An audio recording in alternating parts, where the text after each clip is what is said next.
구성이 반환되자 척준경은 몇 년 만에 집으로 돌아와 한가로운 시간을 보내고 있었다. 그런데 날이 밖에 손님이 왔습니다. 손님이라니 나를 찾아올 사람이 없는데 누구라고 하더냐. 이자겸이라고 했습니다. 이자겸이라면 척준경도 잘 알고 있었다. 고려 최고의 귀족 가문인 이자겸은 나는 새도 떨어뜨린다는 권력 그 자체였다. 장경공주의 사통으로 벼슬에서 쫓겨난 적도 있었지만 특유의 정치 감각과 권모술수로 예종의 눈에 들어 1106년 3월에 어사중승으로 복직되었다. 그로서는 22년의 와신상담 끝에 화려하게 복귀한 것이다. 복귀 후에는 전력을 다해 일에 매진하였고 능력도 탁월하였다. 예종은 이자겸을 더욱 신임하여 이듬해에는 중서문화성의 급사중으로 승진시키고 1108년 정월에는 이자겸의 둘째 딸을 제2비로 삼았다. 고려 최고 가문과 높은 관직에 마침내 왕의 장인까지 되었으니 그야말로 권력의 끝판왕이 된 것이다. 그뿐만이 아니었다. 이자겸의 딸은 이듬해 10월 맏아들을 낳았으니 그의 이름이 왕구였다. 예종은 기쁜 마음으로 이자겸을 추밀원부사로 파격 승진시켰다. 그런 이자겸이 이렇게 먼저 찾아왔으니 척준경은 머리가 어지러울 지경이었다. 공께서는 어인일로 누추한 저희 집을 찾으셨습니까? 장군의 우레와 같은 명성을 듣고 이 사람은 늘 존경하는 마음을 가지고 있었습니다. 언제나 뵙고 싶은 마음 간절했지만 안타깝게도 서로 몸이 멀리 떨어져 있어 마음뿐이었지요.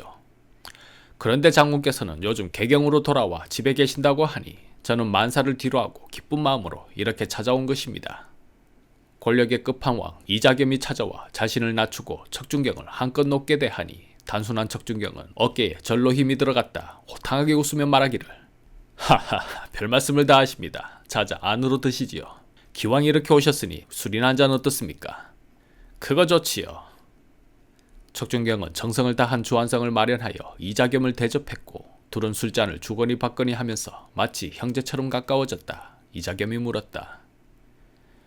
듣기로는 조정의 간신들이 윤관 장군을 모함하고 삭탈관직했다고 하던데 그것이 사실입니까? 얼마 전 윤관이 정치하는 사람 조심하라고 그렇게 당부했건만 단순한 척준경은 이자겸의 말에 동요하여 울분을 쏟아냈다. 그렇습니다. 윤관 장군께서는 30만 별무반을 이끄셨습니다. 마음만 먹는다면 언제든 궁을 장악할 수도 있었습니다. 그런데도 장군께서는 오직 나라에 대한 충심으로 모든 것을 내려놓았지요. 그분을 아버지처럼 모셨는데 그 꼴을 당하셨으니 마음 같아서는 저 혼자서라도 궁으로 달려가 간신놈들을 모조리 도둑내고 싶습니다. 만약 이자겸이 다른 마음을 가지고 척준경을 떠보는 것이었다면 꼼짝없이 역도로 몰릴 수 있는 말이었다. 그러나 나도 그렇게 생각합니다. 폐하의 곁에서 해안을 흐리게 만드는 자들은 반드시 대가를 치르게 해야 할 것입니다. 해서 말이지요. 장군께서는 저와 힘을 합해 어지러운 나라를 바로 세울 생각은 없으십니까? 나는 지혜가 있고 장군께서는 힘을 가지고 있으니 우리가 뜻을 함께 한다면 이루지 못할 일이 무엇이겠습니까?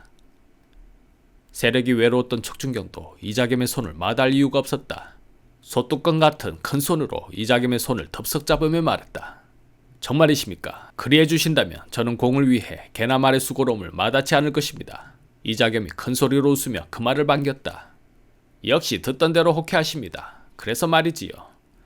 우리가 힘을 합했다는 의미로 우리 가문과 혼인의 연을 맺는 것은 어떠합니까? 고려 최고의 가문이 혼인의 연을 맺자고 하니 척준경은 입이 귀에 걸릴 지경이었다. 아, 어떡하나요. 난 이미 마누라가 있는데.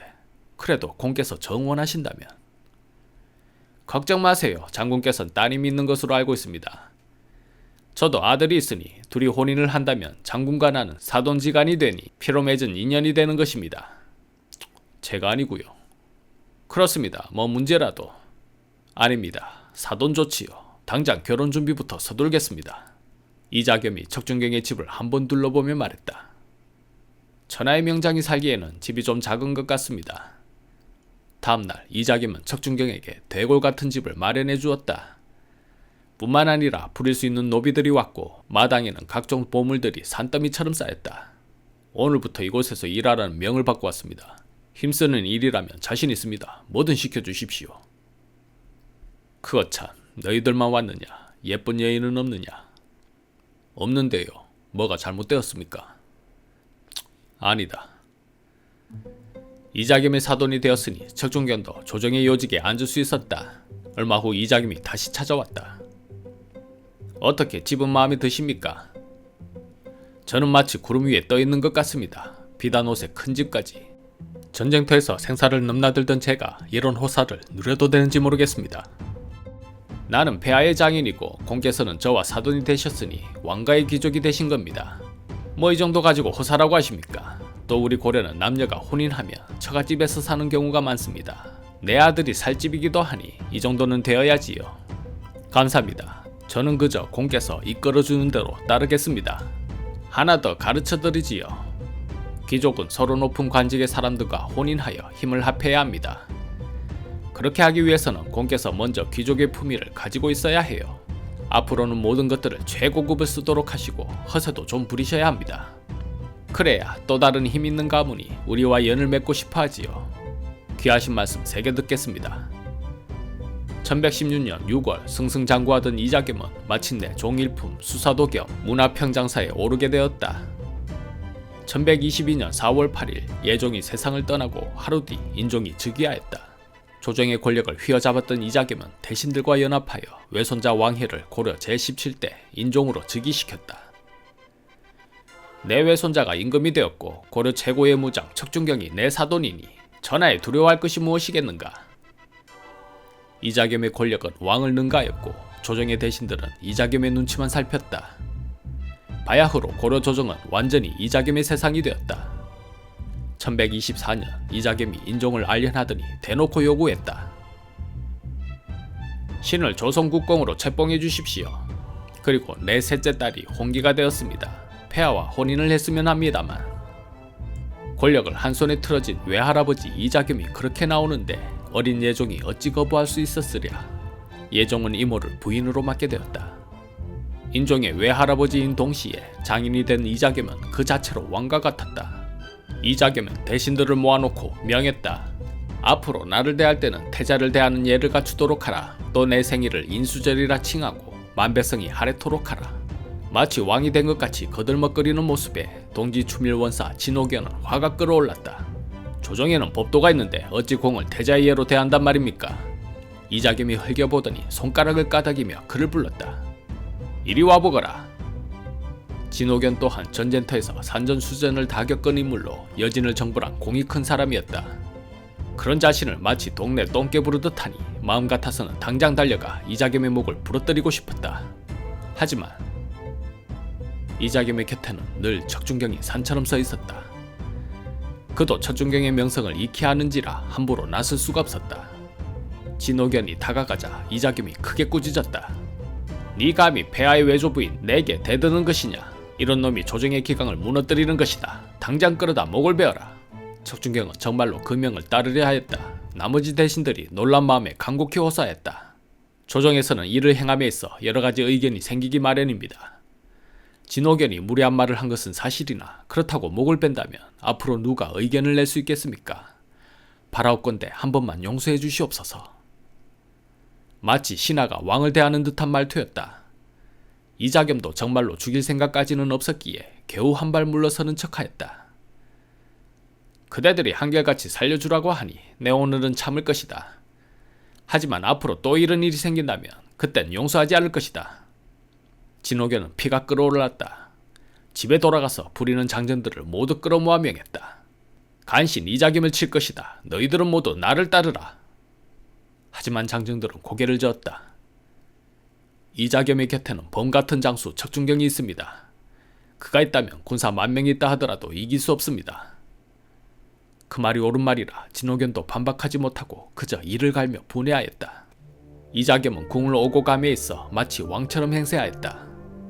자신의 아들들과 친인척은 조정의 요직 중 요직만을 골라 앉혔고 그의 집은 궁궐보다 화려하였다. 곳간에는 온갖 뇌물들이 산처럼 쌓여 있었고 먹지 못하고 썩는 고기가 항상 수만 근이나 되었다. 그의 아들들과 친척들은 서로 경쟁하듯 개경 곳곳에 웅장한 저택을 지었는데 이때 마음에 드는 집터가 있다면 주인이 있다 하더라도 강제로 집을 허물어버리고 새 집을 지었다.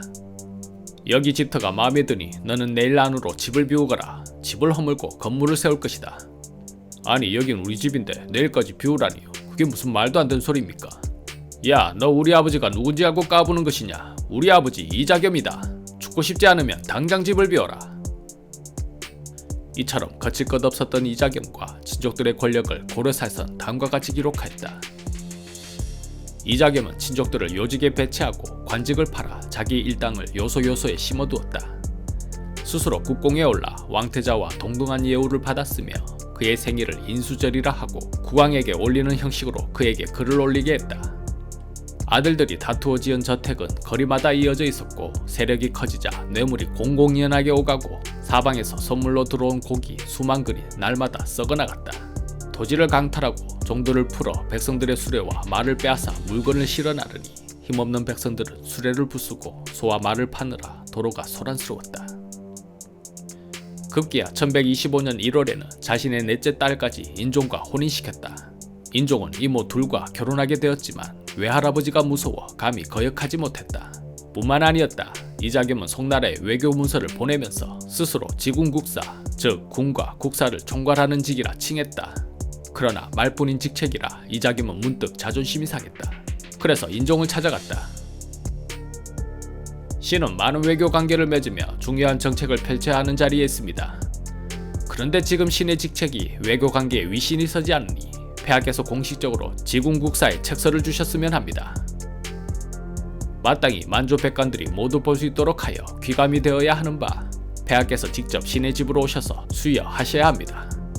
그때 인종의 나이 18세였다. 더 이상 예전처럼 아무것도 모르고 외할아버지만 의지하던 어린 왕이 아니었다.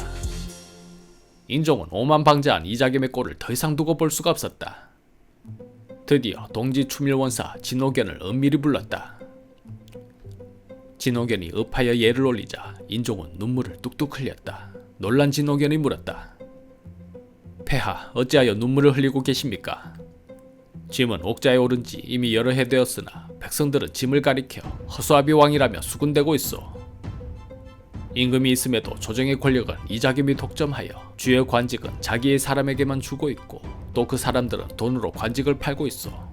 그런 그들이 문벌을 만들어 백성들을 착취하고 나라를 어지럽혀도 짐은 어찌해 볼 수가 없어. 오늘 그대와 같은 충성스러운 신하를 보고 있으니 문득 짐의 서러움이 복받쳐 올라 이렇게 눈물이 나는구려. 그 말에 진호견도 참고 있던 눈물을 쏟아냈다. 한참이나 울던 진호견이 옷소매로 눈물을 닦고 은밀히 말했다.